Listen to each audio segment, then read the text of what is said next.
Music by Popu Premi Yadav. Magahi Recording Studio, Pawapuri. Magahi Recording Studio, Pawapuri. पातर बलमुआ के पतरी कमरिया मजा आवेला। पातर बलमुआ के पतरी कमरिया मजा आवेला। जब धरे अकबरिया मजा आवेला। जब धरे अकबरिया मजा आवेला। एड़िया से एड़िया सटा के फटल सड़िया मजा आवेला।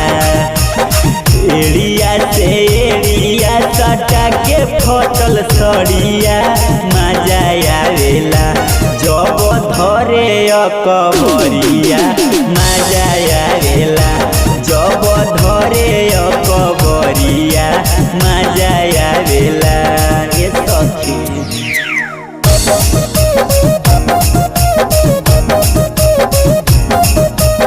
Magahi Recording Studio, Pawapuri. Magahi Recording Studio, Pawapuri.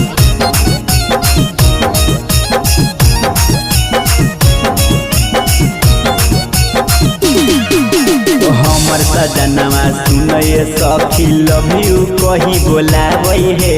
Hotel से चौमीन चाट लेके आवे है।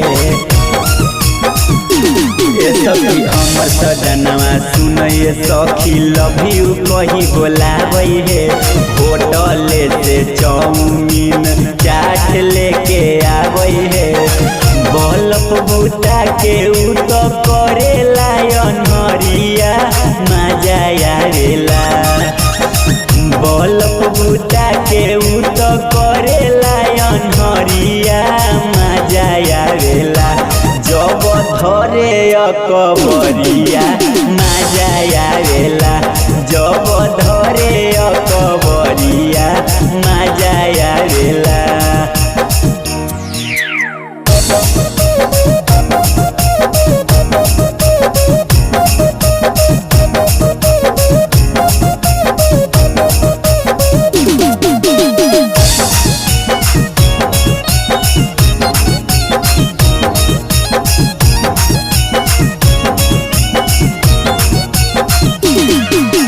हाथे कंगनमा देह रौशनमा सुनर हकै पहुना है।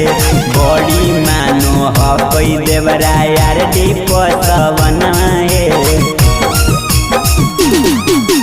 हाथे कंगनमा देह रौशनमा सुनर हकै पहुना है। बड़ी मानो हकै देवरा यार पसवना है। हमर बलमुआ के लगै नै नजरिया मजा आवेला।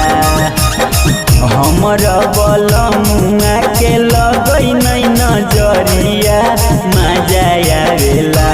भोरे पिटै रोजे थरिया मजा आवेला। हकै ढोली के पुजरिया मजा आवेला।